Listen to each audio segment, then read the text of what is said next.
Chapter 1. The raging fire maimed Emma's vision. She never imagined that after dedicating so many years to the John family, she would end up perishing in a sea of flames, her body reduced to ashes.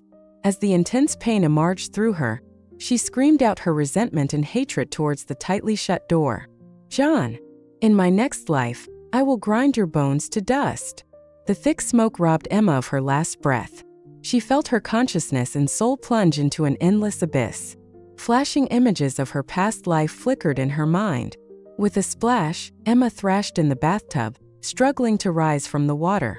She clung to the edge of the tub, gasping for breath. Gazing down in a panic, she saw her own porcelain-white skin. The vividness of it all. Could it be that she had been reborn? She stood up in a daze and walked to the mirror. The reflection staring back at her was not that of an old woman, but her youthful self. Emma's eyes were filled with disbelief. How could this be? Before she could make sense of it, a familiar voice sounded outside the bathroom door. "Are you done yet? Everyone is waiting for us downstairs." "Emma? Emma?" John called a few more times, but there was no response. Just as he was about to push the door open, Emma immediately sprang up and locked it. I'll be out in a minute. You go ahead and wait for me downstairs." The person outside hesitated for a couple of seconds before answering. "All right." And then the footsteps faded away. Emma put on a bathrobe and walked out. Her mouth dropped open in a surprise. Wasn't this the night of her wedding 10 years ago? Haha. John. Who would have thought? Even the heavens couldn't stand by. In this life, I will personally see to it that you pay for your treachery.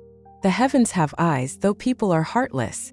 By the time Emma finished dressing and gracefully made her way towards her husband, the elders from both families had already left, leaving only the younger generation and a drunken John. It was only after being reminded by others that John noticed his new bride behind him. He staggered towards Emma, reeking of alcohol. "Wife!" The heavy smell of liquor made Emma feel nauseous. She forced herself to import John. "If you're drunk, go upstairs and rest. Don't start causing trouble later." Emma's sharp words made John pause, a hint of ambition flickering in his eyes. The usually obedient Emma was immediately different. "What's wrong with you? Do you know what day it is? Why are you embarrassing me in front of everyone?" John's face turned dark, his true nature starting to show. "If you can't take it, then let's get divorced." Emma responded coldly, her fists clenched tightly, trying to control the emerge of hatred within her. Her words seemed to snap John back to his senses. He frowned and calmed down, his expression softening. "Emma, I drank too much and made you uncomfortable. Please don't be angry, okay?" His gentle tone was almost identical to the man she remembered. Calming herself, Emma allowed John to pull her into his arms, feigning exhaustion. "My head hurts a bit. I am it to go back to the room and rest." "All right, go rest. I'll join you once the party is over." John patted her shoulder, a fine white powder scattering into the air, his eyes full of calculation. A strange fragrance wafted through the air, making Emma feel uneasy. She had no choice but to play along. As they exchanged farewells, neither noticed the intense gaze from a dark corner. Emma went upstairs, her mind racing with thoughts of how to avoid the wedding night, when immediately, her hand on the railing paused. A burning sensation gathered in her chest, a searing heat ready to erupt. Damn it! She had fallen into John's trap again. Chapter 2. With trembling legs, Emma forced herself up the stairs to the second floor. Just as she reached the landing, a strong hand yanked her into the darkness of an alcove. Her panicked scream was swallowed before it could escape her throat. She felt the imposing presence of a man pressing down on her, his aggressive kisses making her legs go weak. What's wrong with you?" Before she could answer, Emma felt her mind cloud over, consumed by a wave of desire. Daniel noticed that something was off about the woman in front of him. He frowned and caught her as she nearly collapsed to the floor. The next moment, Emma's arms were around his body, clinging tighter as the heat within her grew unbearable. "Help me!" She pointed weakly towards the guest room at the end of the hall, her voice a desperate plea. Daniel's expression hardened. He hesitated for a few seconds but ultimately scooped Emma up in his arms. Once she was lying in the cold bathtub, Emma's clothes, drenched with sweat, clung to her body. The icy water shocked her system, providing a moment of relief. But then the desire emerged back even stronger. Emma hadn't expected the drug John gave her to be so potent. Her eyes grew hazy, and a low whimper escaped her throat. "Please help me." The bathroom was thick with the scent of hormones. Emma's soft body pressed against Daniel's, her red lips brushing against his neck with a deadly allure. "Do you know what you're doing?" Struggling to control his own rising desire, Daniel pushed Emma away, his hand brushing her fevered forehead. Emma, now fully aware of her actions, said nothing. She just squinted her eyes and slowly pulled his hand down, her pink tongue flicking over his fingertips. The thread of Daniel's self-control snapped. No longer pressing his desire, he lowered his head and kissed her deeply, hungrily. Like dry tinder meeting a spark, the passion ignited instantly. When the morning light streamed through the window, Daniel was still asleep. It wasn't until the maid knocked on the door that he opened his eyes. The cold spot beside him on the bed reminded him that his companion had long since left. Daniel threw back the covers, his gaze immediately drawn to a stark red stain on the sheet. "Emma!" He murmured her name, a ripple of emotion spreading through his heart. Meanwhile, the woman in his thoughts stood with a stern face before her husband, silently enduring his fury. "Do you have any idea how long I searched for you last night?" John's face was livid as he demanded to know where Emma had been. A missing bride on their wedding night. How would that look if word got out? More importantly, Emma's condition last night. The thought fueled his anxiety, but he restrained himself from acting rashly. Emma adjusted the collar of her shirt and calmly answered his question. "I wasn't feeling well. I fell asleep in the guest room." Ignoring whether John believed her or not, she clutched her forehead as if in pain and walked towards the bathroom. Just as she turned, John grabbed her arm. In the struggle, his eyes caught sight of faint marks on her neck. His gaze turned venomous as he slowly released her, his voice dark. "Fine, if you're not feeling well, get some rest. I have to go to the office, but we'll go home together this afternoon." Emma watched his retreating back, her eyes flashing with sharp intent. Home? That place was never her home. She descended the stairs, her mind swirling as she looked at the familiar living room. Memories of the fierce fire flooding back. Chapter 3. Although John said he would return in the afternoon, it was already evening by the time he came back from the office. The luxurious grounds of the John family estate gradually came into view, the dim lights along the pathway casting long shadows. "Second young master, second young mistress." The butler greeted them respectfully as he opened the car door. "Father, mother, grandmother." Emma greeted them calmly, her eyes filled with depth as she took in the scene that was exactly as it had been in her previous life. As expected, the next words from John's mother would be, "What time do you think it is? As the daughter-in-law of the John family, don't you know better than to be late? What will people think?"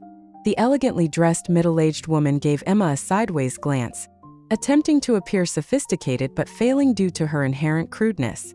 Emma lowered her head with an apologetic smile, about to speak, but John cut her off. "Mom, it was my fault. I was held up at the office. Don't blame Emma." He led Emma to sit at the dining table, smiling at his mother.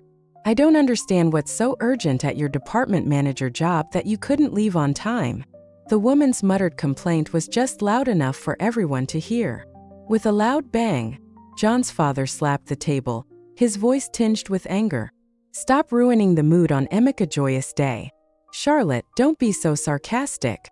The John family had two brothers. Only the eldest, Henry, was the child of John's father's first wife. John was from his second marriage. Originally, Henry was set to inherit the family business, but a car accident 2 years ago left him paralyzed from the waist down, becoming John's father's biggest regret. John and his mother's undisguised ambition to climb the social ladder only fueled John's father's anger further. After the tension eased, everyone began to eat. "The young master has arrived." A tall, handsome man with an extraordinary presence entered the room. His refined features instantly commanded attention. "Aunt, uncle." He greeted them with a perfect smile, his gaze lingering on Emma's flushed face, his smile carrying a hint of something deeper. John's mother and son, feeling snubbed, remained silent. Emma noticed John's clenched fist under the table. Some enjoyed the meal in harmony, while others found it tasteless. After dinner, John was called to the study by his father. With nothing better to do, Emma mattered around the estate. Lost in thought, she immediately heard soft footsteps behind her. Alarmed, she turned, only to be pulled into a warm embrace. Tripping over something, she fell backward uncontrollably. The soft grass and strong arms cushioned her fall, leaving her only slightly dizzy. But when she saw the man's face, her body went rigid. "You're John's cousin?" Daniel smiled devilishly, holding Emma's hands as she tried to push him away. His magnetic voice flowed smoothly. "Yes, otherwise how could I share an unforgettable night with my cousin's wife? Here's my number. You can contact me if you need anything, even about last night." "Shut up," Emma interrupted him sharply, her face burning as she clamped her hand over Daniel's mouth, glancing around nervously. But then she felt a wet sensation on her palm and jerked her hand back as if electrocuted. Gathering herself, Emma felt frustrated by her own reaction. Everything was unfolding according to her memories, except for Daniel. He was the unpredictable factor. In her previous life, she had little interaction with this cousin, only knowing he remained unmarried past 30. Thinking of this, Emma's anxious heart cooled, and she lowered her gaze. "Forget about last night. It was an accident. I have no interest in having any secret relationship with you." Her urgent words were like a cold bucket of water poured over Daniel.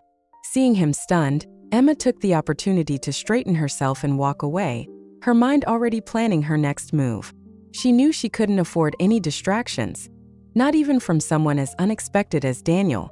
Chapter 4. Daniel's scorching kisses trailed down Emma's slender neck, his breathy murmurs barely audible between the passionate exchanges. "Emma, do you really not remember me?" His hoarse voice, laden with desire, carried an unexpected note of hurt and sorrow.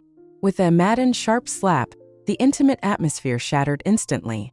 Daniel turned his head, his eyes filled with pain, while Emma's breathless gasps filled the air, her entire being exuding a cold aura. Seizing the opportunity, Emma mustered all her strength to push Daniel off her. She quickly stood up and fled. Daniel's words of reproach echoed in her mind, leaving her bewildered. What was she a Mappus to remember? Why did he say that? John's distant calls gave her no time to ponder further. Composing herself, Emma headed toward the main hall. Meanwhile, back in the garden, Daniel cursed under his breath. The soft creaking of a wheelchair broke the silence. "What's got the mighty CEO looking so disheveled?" Daniel teased, his eyes crinkling with amusement at the sight of Daniel's red, swollen cheek. Unable to help himself, Daniel's thoughts drifted back to Emma's face, a bitter smile forming on his lips. "Tell me, what should I do? I still can't understand how my little bean bun ended up as someone else's wife." The sorrow in Daniel's voice seemed out of place, yet it felt so real. Daniel frowned deeply before sighing. "There are many things in this world that are beyond our control." The cool breeze gradually calmed Daniel's turbulent thoughts. He closed his eyes, and when he opened them again, his gaze was deep and resolute. "It looks like John has started making his move. Be careful during this time," he warned his friend, his eyes drifting toward the bright lights of the main hall. This calculating cousin of his was definitely going to be a significant problem. Back at home, "Emma, come down for dinner." John lightly knocked on the door, calling out to the person inside. A low response came from within, and the door opened to reveal Emma's indifferent face.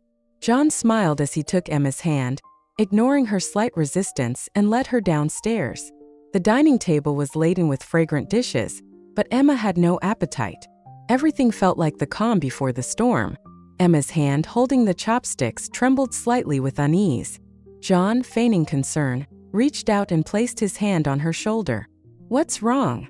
As soon as he spoke, Emma recoiled as if something disgusting had touched her shoulder. Her hand slipped, and the porcelain bowl crashed to the ground, scattering rice everywhere. John's hand hung in the air, his expression darkening as he stared at Emma. "Emma!" He called her name coldly. "Don't test my patience." His voice was laced with cruelty, as though he might tear her apart at any moment. Emma's heart tightened. She knelt to pick up the broken pieces, not even noticing when a sharp edge cut her hand. John, acting as if nothing had happened, continued eating his meal, though his grip on the chopsticks was terrifyingly tight. "You're coming with me to a business dinner tonight," he ordered coldly, not bothering to ask for her opinion. "I don't Emmett to go." Emma pressed her revulsion. With a loud bang, John slammed the table. Before Emma could react, he had shoved her to the floor. John straddled her, his hands tightening around her neck. "Don't mistake my tolerance for permission to act out. I could easily destroy those old fools from your family. You'd better wise up." His venomous words hissed like a snake's tongue, his grip on Emma's neck tightening. Emma's face turned red as her consciousness began to fade. Immadently, John released her and stood up, coughing and gasping for air. Emma lay on the floor, her body trembling from the encounter. John's cold, merciless eyes bore into her as he straightened his clothes. "Get ready. We're leaving in an hour," he commanded, his tone leaving no room for argument. Emma struggled to her feet, her mind racing. She knew she had to endure for now, but her resolve to fight back grew stronger with every passing moment. She would find a way to protect herself and her loved ones from John's tyranny. Chapter 5. The sensation of oxygen returning to her lungs was harsh, making Emma cough violently as she tilted her head back. For a moment, she thought she was going to die again. John's earlier outburst only deepened the hatred in Emma's heart. That night, in a luxurious hotel M8, several seats at the dining table remained empty. As the door to the M8 opened, a portly middle-aged man entered, Emma surrounded by a few sycophants. "Ha ha ha, second young Master John, you've outdone yourself." The greasy laughter, as repulsive as his layers of fat, made Emma feel sick to her stomach. She didn't need to look up to know that this was Danny, one of the shareholders of John Group. Before the man could sit down, John stood up, fawning over him and pushing Emma forward. "Mr. Danny, you flatter me. These little things are hardly a bother. It's just a token of appreciation for your immaport at work." As he spoke, he picked up a bottle of wine and poured a full glass, thrusting it into Emma's hand. "Go, offer Mr. Danny a toast." Emma's face showed clear reluctance, her grip on the glass so tight it seemed it might shatter. If she could, she would have loved to throw the drink in John's face. But John's warning look left her no choice but to step forward. Mr. Danny's lecherous gaze roved over Emma, his lustful expression making her skin crawl. He took the glass from Emma, ignoring her stiff silence, his greasy hand lingering on hers, causing her skin to pucker with goosebumps. "Second young master is quite fortunate. Your wife is truly stunning." Mr. Danny's satisfaction was evident, his address shifting from second young Master John to simply second young master. John's face lit up with pleasure, his servile demeanor on full display, lacking any semblance of a nobleman's grace. As the night wore on, Emma was forced to drink more and more. Just as her consciousness began to blur, she heard John say something that made her blood run cold. "Let's consider this matter settled. Thank you in advance, Mr. Danny. Emma, take Mr. Danny upstairs to rest." Emma turned to stare at John in disbelief, her fear reaching a fever pitch. They had only just married. Even if John was ruthless, she hadn't thought he would stoop to emic depravity. If this got out, how could the John family tolerate him? Terrified, she stood abruptly and tried to flee. Her foggy mind cleared in an instant, but she froze when she saw John's lips move. He mouthed Emma's parents and made a loose gesture across his neck, the meaning unmistakable. Despair washed over Emma. Leaning against the wall, her eyes filled with tears. I need to go to the bathroom." Without waiting for a response, she bolted. In the bathroom stall, the first thing Emma did was call Daniel, but there was no answer. The busy tone on the other end of the line made her vision blur with panic. She stayed in the stall until John, his face dark with anger, stormed into the women's restroom, kicking open doors. By the time she opened her eyes again, she was in a hotel M8, the lights painfully bright. Emma blinked through her haze, the sharp pain in her neck making her gasp. The sound of running water came from the bathroom, but outside the M8, all was silent. Creeping to the door, Emma tried to open it. As light streamed in through the crack, hope flared in her eyes. Chapter 6. The young master instructed that you are to stay here until tomorrow morning. The voices of the two bodyguards in black emigrants shattered Emma's last hope. The door closed again and Emma, defeated, sat back down on the bed. She reached for her pocket, but then remembered that John had taken her phone before knocking her unconscious. Her gaze fell on the glass on the nightstand, determination gleaming in her eyes. When Danny emerged from the bathroom humming a tune, Emma was halfway through undressing. She knelt on the bed, her legs spread, facing Mr. Danny. She beckoned with a finger, making the middle-aged man's soul almost leave his body. "Little temptress, John has trained you well." He laughed lecherously, moving closer to the bed, his fat jiggling with each step. He spread his arms wide, ready to pounce like a hungry wolf. Emma sidestepped gracefully, not letting him touch even a strand of her hair, her smile deepening. "Is that all you've got, Mr. Danny?" No man, regardless of age, could tolerate Emma a taunt, especially not with a captivating beauty like Emma in front of him. He adjusted the towel around his waist, his body launching itself at her again, like a massive meteor crashing down. "Watch how I handle you, you little slut." As his hand touched her smooth skin, Danny let out a satisfied sigh. But before his eager lips could descend, a cold, sharp sensation at his neck made him freeze. "Now who's handling whom?" Emma pressed the triangular glass shard a centimeter deeper, turning the lecherous old man's face pale. His groping hand quickly pulled away. Emma smiled coldly, using one hand to pull her clothes back on, her eyes filled with a desperate bravery. "If you don't aim it to lose your voice permanently, you'll be a good hostage." The faint smell of blood had a powerful effect. Danny nodded repeatedly, allowing Emma to drag him to the door. The guards outside, hearing the commotion, were on high alert but were stunned by the scene before them. How could they have predicted a drastic change in a short time? Under Danny's urgent commands, the guards stepped aside, watching helplessly as the two walked to the elevator. Emma kicked off her high heels. At this critical moment, as soon as the elevator doors opened, it would be the perfect opportunity to escape. With a ding, the elevator door opened a crack, and Emma's heart raced with excitement. But in the next second, the hallway lights went out. The elevator door, stuck halfway, stopped moving. In the pitch-black darkness, chaos erupted. Before Emma could react to the maddened fear, Danny slipped out of her grasp. "You bitch. You're asking for it." A blow to her head left Emma dazed, her vision swimming with the shadowy figures of several men approaching menacingly. "Get away from me. Don't touch me." Desperate, she cried out, trying to pry open the stuck elevator door, unaware that the glass shard in her hand was cutting into her palm. As the figures reached for her, Emma, on the verge of collapse, pressed her back against the elevator door, wildly swinging her arms. Screams of pain echoed around her, but Emma heard nothing. Her world was sinking into silence and darkness, her last thoughts a swirl of fear and determination to a Marviv. Chapter 7. Maddeningly, hot liquid splashed onto Emma's face, followed by a heavy thud. The pitch-black hallway was filled with an eerie sense of death. John's bodyguards were nowhere to be seen, and the only sound in the empty corridor was Emma's desperate sobbing. The lights above flickered and buzzed back to life, blinding Emma momentarily. She panted, trying to adjust to the maddened brightness. As she lowered her arm from shielding her eyes, the horrific scene before her came into view. Danny lay sprawled on the floor, his eyes wide open, staring blankly at the ceiling. His body was splayed out in a grotesque position, with a deep, gruesome gash across his neck.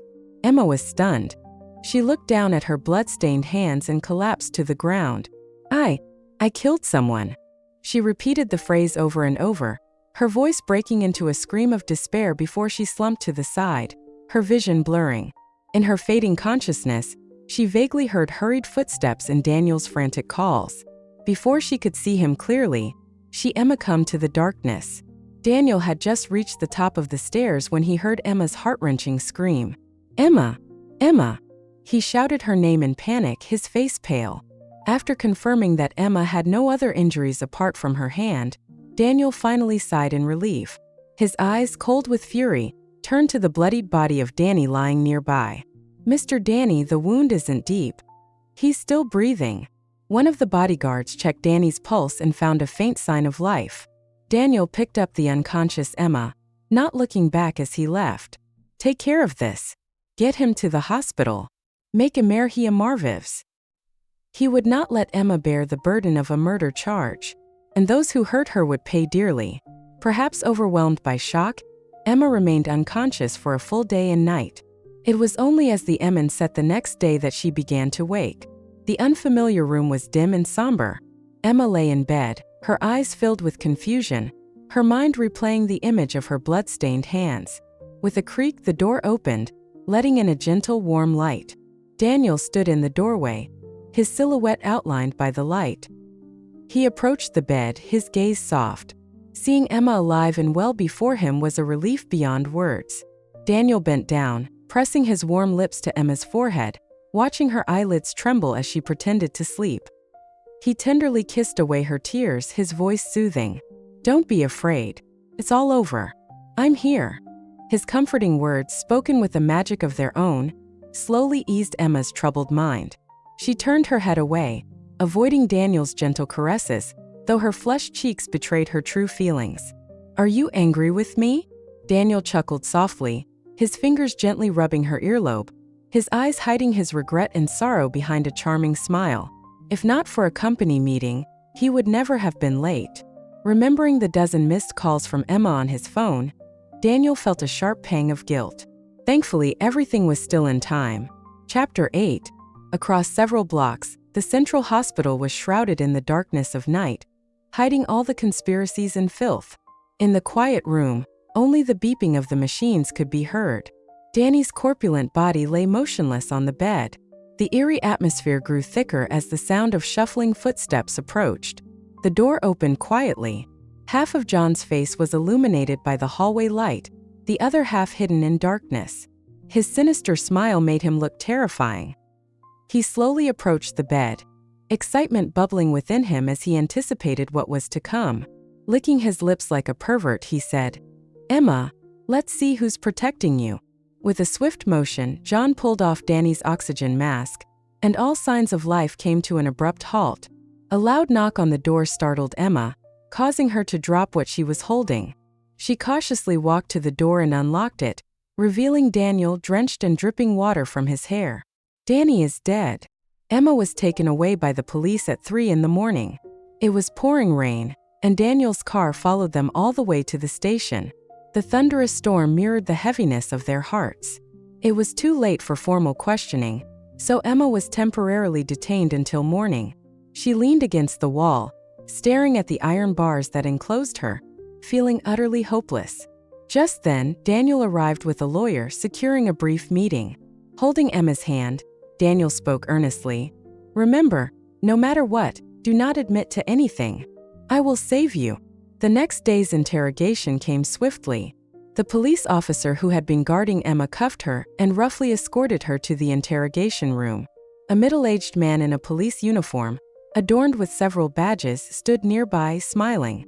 But when he saw the cuffs on Emma's wrists, his expression turned cold. "Release Miss Emma immediately." Emma was suspicious but kept a calm demeanor. The man seemed to hold a high position. Enough, the officer behind her responded firmly. "Yes, Chief." He stepped forward to unlock Emma's handcuffs, then silently exited the room, closing the door behind him. Emma's anxiety grew, but seeing Daniel's familiar, reassuring face brought her unexpected peace. Daniel, sensing her thoughts, smiled warmly and signaled to the lawyer behind him. "Chief Zhang." Daniel began calmly.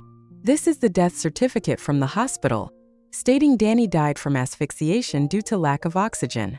The middle-aged man, his face stern, took the file from his secretary. "I believe your forensic team has confirmed this.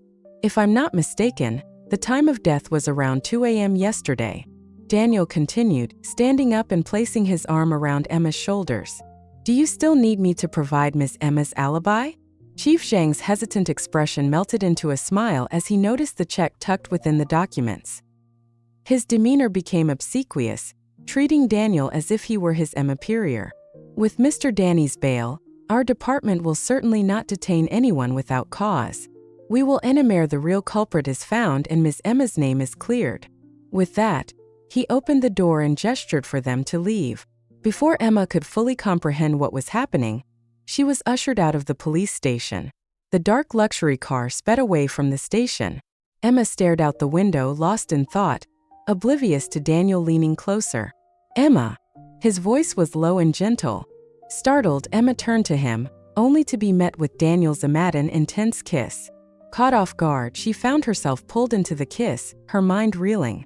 Chapter 9. Immediately, the driver and the lawyer in the front seat cleared their throats awkwardly. Emma blushed and quickly pushed Daniel away, accidentally pressing down on his injured shoulder.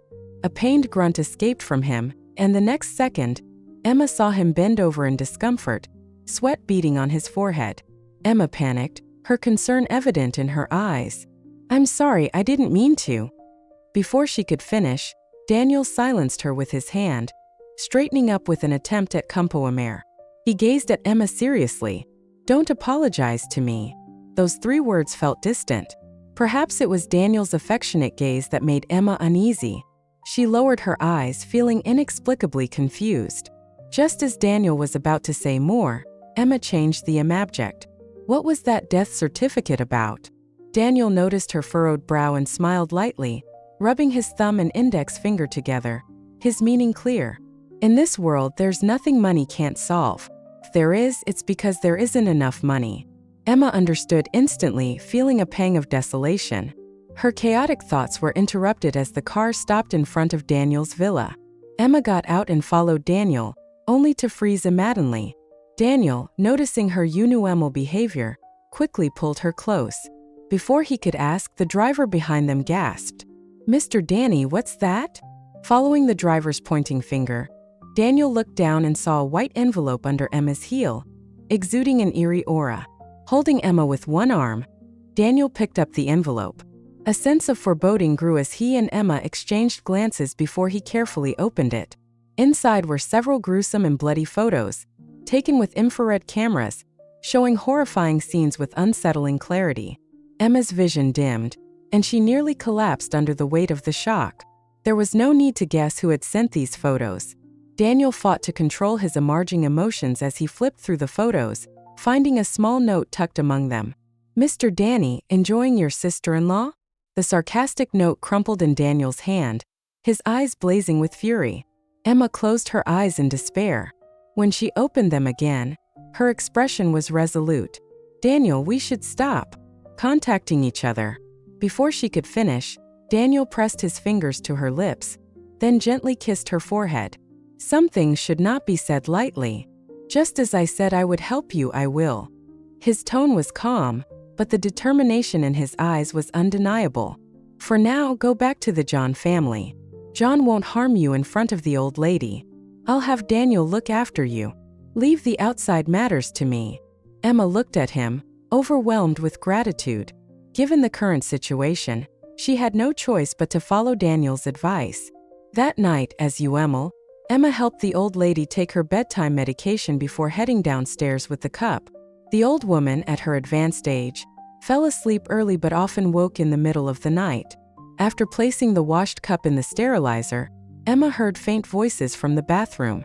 She tiptoed closer, and Lady John's anxious voice filtered through the glass door, the indistinct words making Emma press her ear against the door. "June, that nurse, disappeared. The old hag's medication. Daniel replaced it. Have they discovered something?" Emma's heart raced. Lady John was on the phone with John? The more she listened, the more terrified she became. Medication? Besides the old lady, who else in the house took medication daily? Chapter 10. Emma thought about the strained relationship between John's mother and the old lady. A terrifying suspicion formed in her mind. "All right, I'll do as you say." The voice inside seemed to be wrapping up the call. Emma quickly and silently slipped around the corner. With a click, the bathroom door opened, and John's mother carefully stepped out. Emma didn't exhale until she heard her footsteps fade upstairs.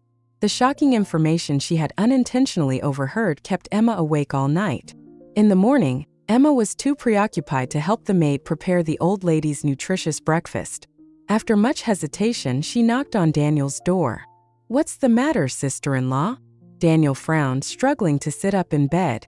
After a moment of silence, Emma clenched her fist, gathering her courage to speak. "Do you still have the medicine Grandma used to take?" She couldn't conclude the truth based on just a phone call. She needed concrete evidence. Daniel, puzzled, answered her question. Grandma's medicine is in the drawer of the side cabinet in the living room. As soon as he finished speaking, Emma rushed out of the room. Before everyone else was up, she informed the butler that she was stepping out. Sitting in the taxi, she hesitated, her fingers moving back and forth over Daniel's name on her phone screen. Finally, she put the phone away. When the taxi stopped, Emma got out. Before she could pay, the driver sped off, leaving her standing there, stunned. Recovering quickly, she turned to face the building with Pharmaceutical Testing Office written in red letters above it, feeling a heavy weight on her heart. Please help me test the components of this medicine. She handed the bottle from her pocket to the doctor at the registration window. Fill out this form and pay the fee over there.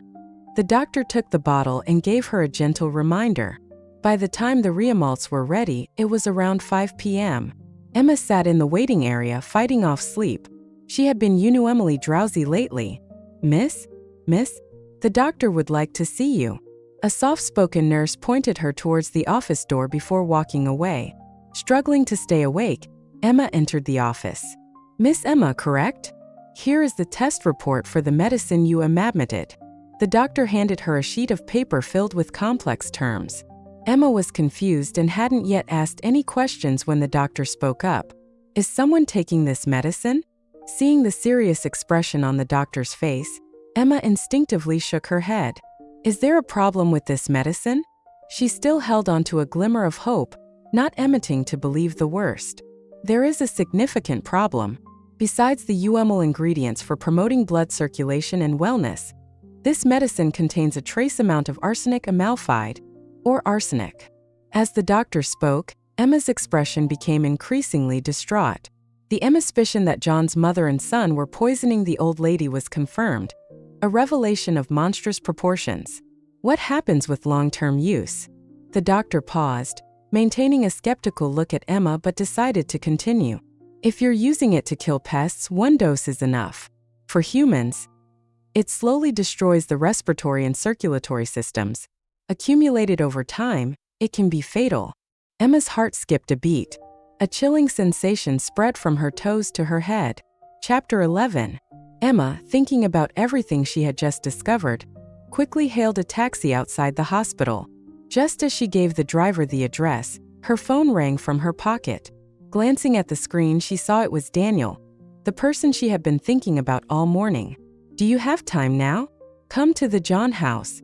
Hurry. By the time she arrived at the John family's estate, the sky was beginning to darken.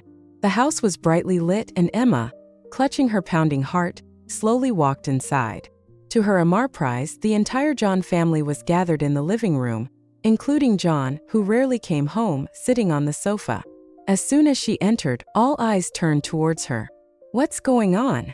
Before she could finish her sentence, a dark figure rushed over and slapped her hard across the face. Whore!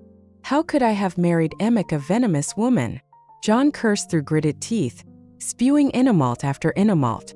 The blow left Emma's head buzzing, and she fell heavily to the ground, the impact making a dull thud. What shocked Emma even more was that the rest of the John family watched this violent scene with cold indifference. Even Daniel, whose wheelchair was positioned beside the old lady's sofa, held a stoic expression as he wrapped his arms protectively around the elderly woman. What was happening? Emma couldn't understand what had gone wrong. A familiar piece of paper fluttered to the ground near her feet. Emma frowned, and her expression turned to horror when she recognized the writing on it. You truly are a vicious woman, plotting to harm Grandma.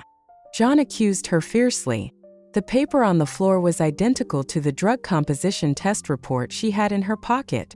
No, I didn't, Emma shouted in her defense, pulling out her report to show everyone. I did take the medicine for testing, because I suspected that someone had poisoned Grandma's medicine. She was too overwhelmed to think about why all of this was happening so immediately. It was the previous nurse, not me. The toxic medicine was replaced after I arrived. It was you and your mother. She raised her hand to point at them, ready to expose the entire plot orchestrated by John and his mother. But a deep male voice cut her off. Enough. Grandma never changed her medicine. Emma, I never thought. Daniel looked heartbroken, holding the old lady's arm even tighter. Grandma, it's all my fault.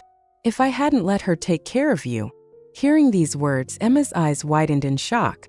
If not for the tangible pain in her body, she would have thought this was a nightmare.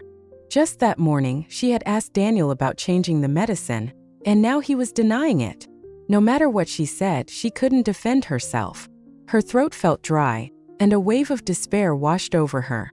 John's father's face was dark with anger. Had it not been for a call from an old friend at the pharmaceutical testing office, the consequences could have been disastrous. Emma finally understood the entire sequence of events.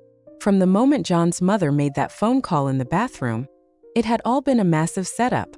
How pathetic that she only realized it now. Overwhelmed by despair, Emma felt tears stream down her face as she watched John's father dial the police station. Imagining strength from an unknown source, she immediately stood up and ran out of the house like a madwoman. Chapter 12. By the time the police arrived, it was already too late. In the face of certain power, the lines between right and wrong are often blurred. Emma couldn't afford to relax for even a moment, and she didn't notice the car speeding around the corner. With a loud crash, searing pain shot through Emma's abdomen as she was thrown into the air.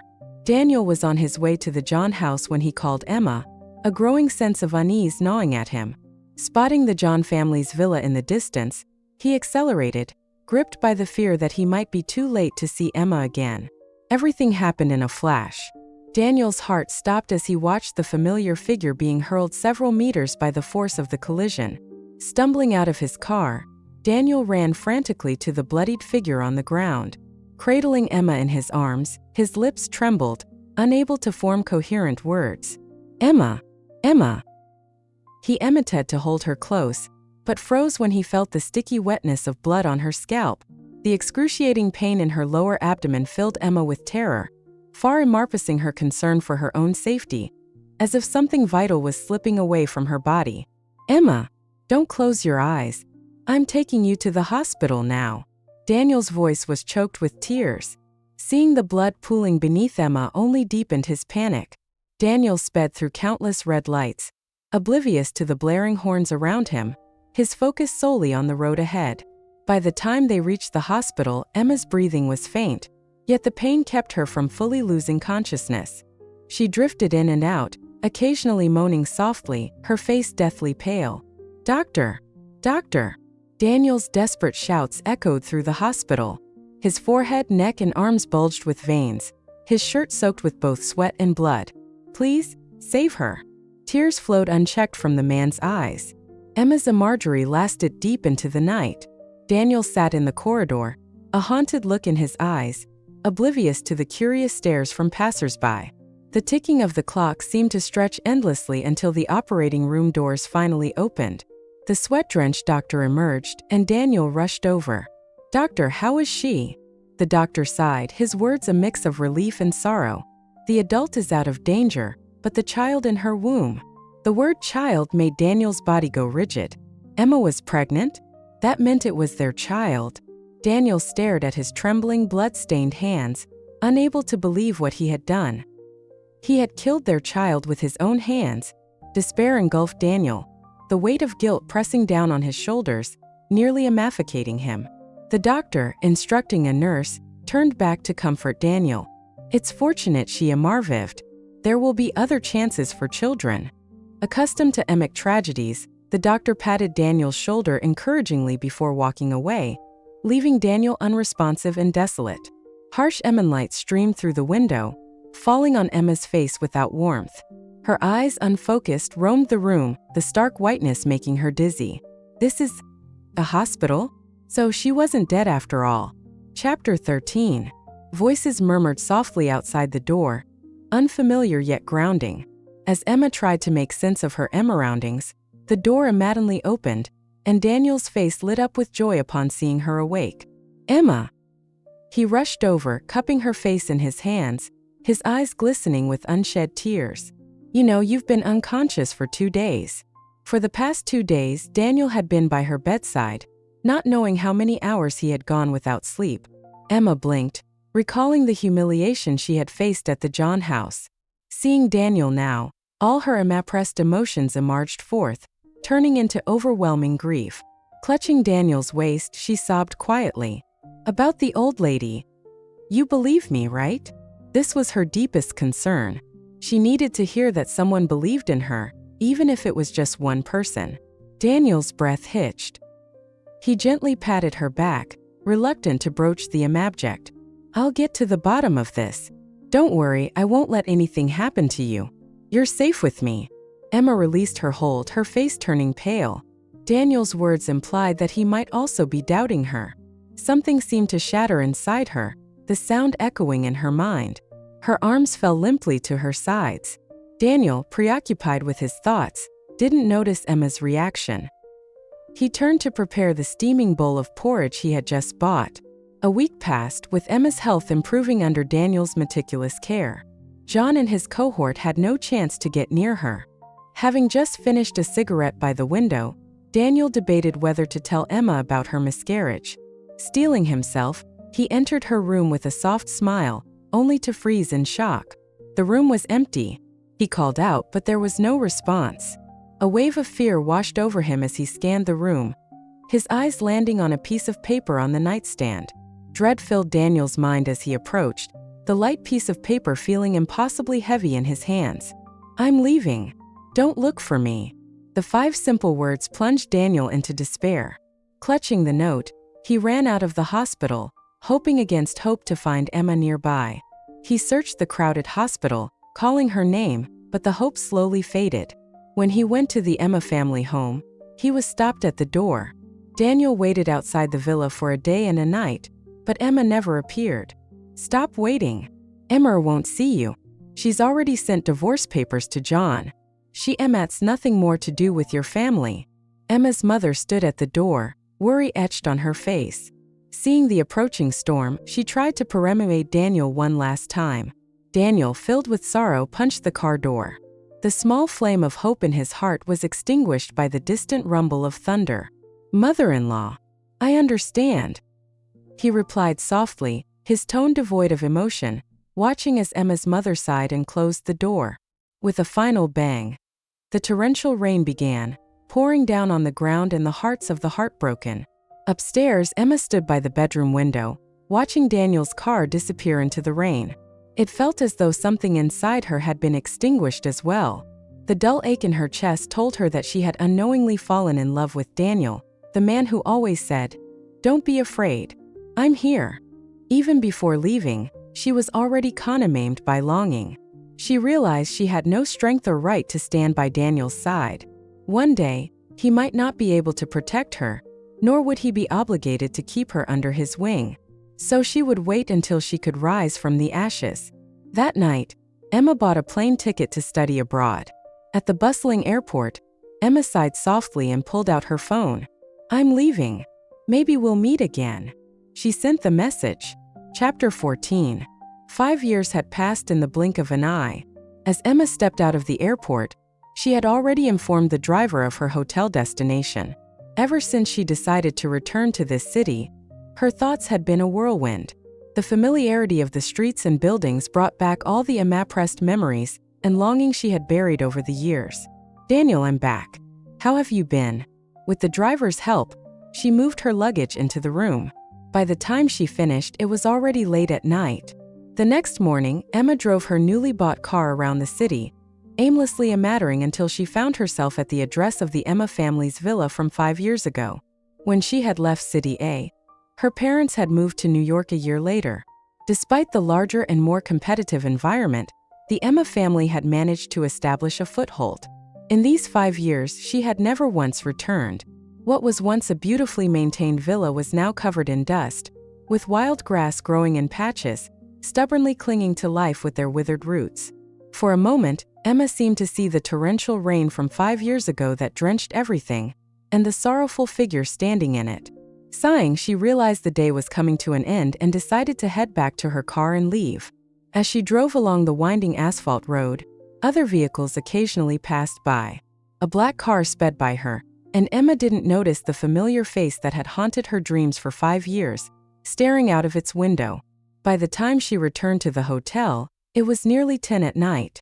As she waited for the elevator, a tall figure appeared in her line of sight. "Daniel," she called softly, feeling as if her entire body was floating. Tears welled up in her eyes. Daniel stared at her with intense eyes, his lips moving as if to speak her name before swallowing it back, finally settling on a simple greeting. Long time no see. Yes, it had been a long time, and she had missed him dearly. The elevator ascended, and as the hotel room door clicked open, the heat between them flared instantly. Breathless sighs and moans intertwined as their clothes fell to the floor from the doorway to the bed, their heated bodies moving together until they collapsed onto the soft mattress. The next morning, the sound of a phone ringing pierced the quiet. A pale, slender arm reached out from under the covers to grab the phone from the nightstand. It was a call from Daniel. Emma exhaled a breath she didn't realize she was holding, but the news that came from the other end shocked her. "Quick! Call the police. My father is missing." Emma's face filled with disbelief. Before she could ask for details, the call was abruptly ended. The severity of the situation left no room for hesitation. Rushing out of her room, she collided with Daniel. "What's wrong?" Daniel asked with concern, his worry deepening at the sight of Emma's panicked expression. "John's father, she began, but stopped short when she saw the television screen in the lobby, her trembling finger pointing at it. Following her gaze, Daniel's face darkened. On the TV were the very people Emma urgently needed to find: John's father and John. The news of John's father's disappearance, combined with the large press conference headline at the bottom of the screen, explained everything. Emma let out a cold laugh, grudgingly impressed by John's daring move.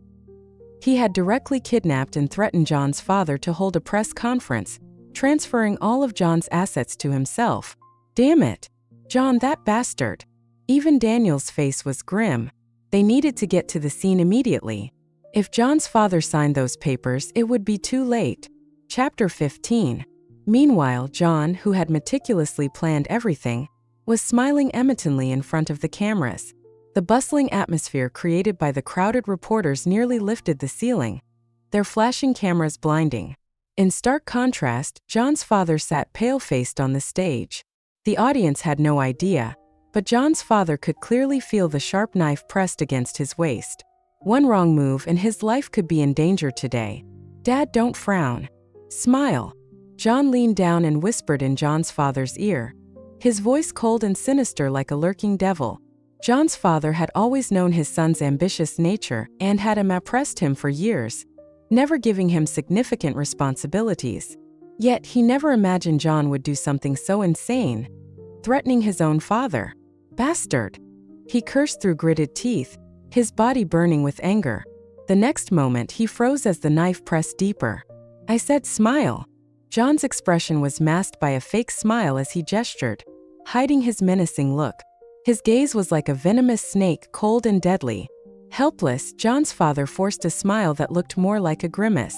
Meanwhile, Emma and Daniel ran countless red lights to reach the hotel just before the press conference started.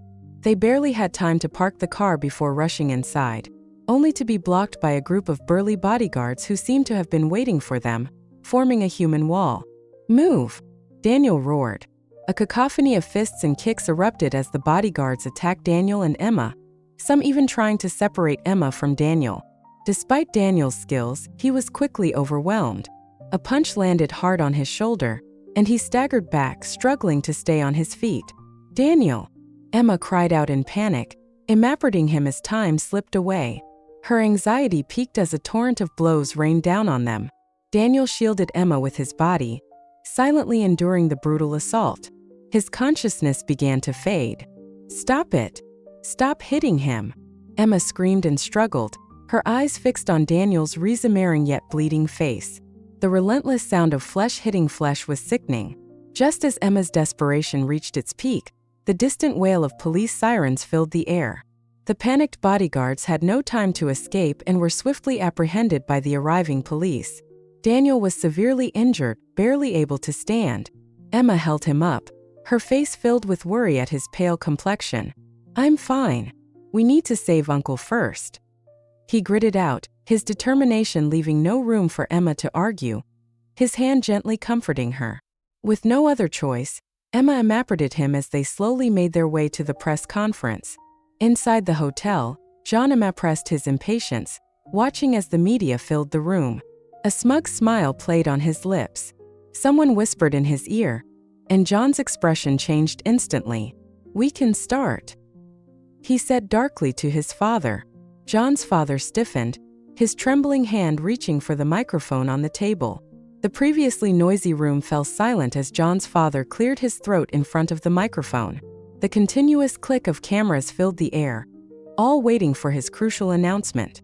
"Dear members of the media, as the chairman of John Group, I am holding this press conference to..." He paused, feeling a sharp pain in his waist. "To announce that I will transfer all control of John Group to..." Chapter 16. Before John could finish saying his name, the doors to the hall burst open with a loud bang, interrupting John's father's speech. Everyone turned to look at the entrance in confusion. Emma stood there, panting heavily, her hands on her knees. Feeling all eyes on her, she steadied her chaotic thoughts and spoke calmly. "Sorry to interrupt, but I have something to say." From the moment Emma appeared, John's expression began to crumble. He quickly hid the knife he was holding and ran towards the security guards at the door. "Who let this lunatic in? Get her out of here." But it was too late. Seizing the opportunity, Emma rushed towards the stage. John's father also stood up and moved away from John. Although Emma's maddened appearance shocked him, his instincts told him that this was his best chance. Emma didn't waste any time and pressed the power button on the large screen on the stage. The huge electronic screen flickered for a moment before Daniel's face appeared. Despite the bruises and cuts on his face, Daniel's handsomeness remained unaffected. Emma signaled to the camera, and Daniel switched the display to his connected laptop. Grabbing the microphone on the table, Emma spoke with determination. "John, I told you you would regret this." Simultaneously, all the evidence of John's crimes, fake accounts and surveillance footage of him killing Danny in the hospital, and more were displayed on the screen one by one. "Your heinous actions have finally caught up with you." Emma's words, combined with the incriminating evidence behind her, pushed John to the brink of madness. He screamed curses at her, ready to tear her apart, but was quickly surrounded by reporters, leaving him no way out. Watching the chaos unfold and seeing John's twisted, enraged face, Emma felt a sense of release. The hatred that had built up over 2 lifetimes dissolved into thin air, leaving only a deep sense of satisfaction. The police soon arrived to quell the chaos, dragging John to the police car. Even in his final moments, he turned to glare venomously at Emma. The next day, Daniel arrived. When John's father saw him, he couldn't hold back his tears, especially when Daniel revealed that the car accident years ago had been orchestrated by John. The guilt in John's father's heart was overwhelming. That same day, he filed for divorce and kicked John's mother out of the John family. "It's my fault. I never should have married that woman and fathered Emmett a monster." Daniel tried to comfort him with a smile. John's trial date was set quickly.